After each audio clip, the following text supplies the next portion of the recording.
Hello everyone and welcome to Plus Equal. Today we will be talking about the relationship between game objects, more precisely the parent and child relationship. So let's dive into Unity. As you can see here, I have my scene from other tutorials. I will start by renaming my three objects here. I will rename this door, this one will be the lamp, and this one will be the wall. So you come here to the object, press F2, and then you can rename it, and then let's go, it's done. And swap the material to white. I have my wall, my lamp, and my door. Now imagine that I want to move everything at once. I could group this, or I could actually make the objects having a certain relationship between them. So what happens now, if I select my wall and I want to move my wall in the local axis, if you don't know this, see my other tutorial. What will happen is that my wall will move individually, right? I will leave my lamp and my door behind. Well, one solution would be make all these components a single object, but that's not the purpose of this video, right? Because I might want to simply move my lamp a little bit to the side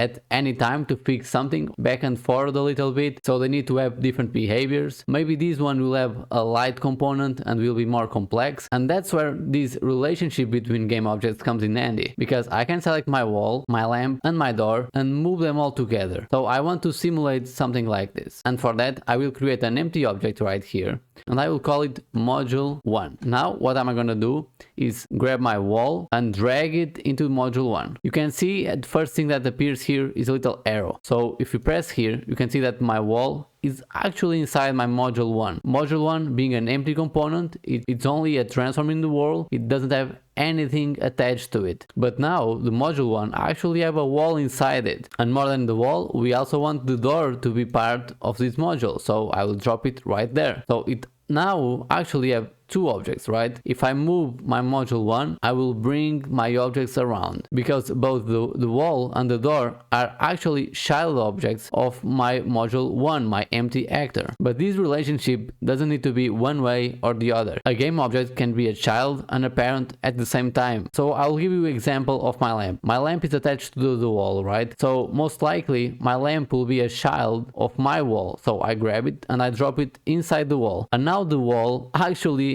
have a child that is the lamp. The advantage of having this is that at any time I can move my module 1 to other position, and at any time I can select my lamp and move it at my free will without having to move the other object, or my door, because it doesn't have any other connection. But if I move my wall, the lamp will go with it as well, as you can see. So I might push this here, and now I will adjust my lamp to be slightly to the left. One of the few things that you need to worry about is that if you want to expand your wall, so let's say I will grab this and make it bigger, my lamp actually will be affected by this. My lamp is being stretched as well. So a simple solution here is push out the lamp, grab your wall, put the size that you wish on your wall, grab the lamp back to the wall to become the child object, and it's done. So I hope this video was helpful. This is really simple basic stuff in Unity, but nonetheless still important to know. I will see you guys in the next tutorial. Stay awesome. See you there.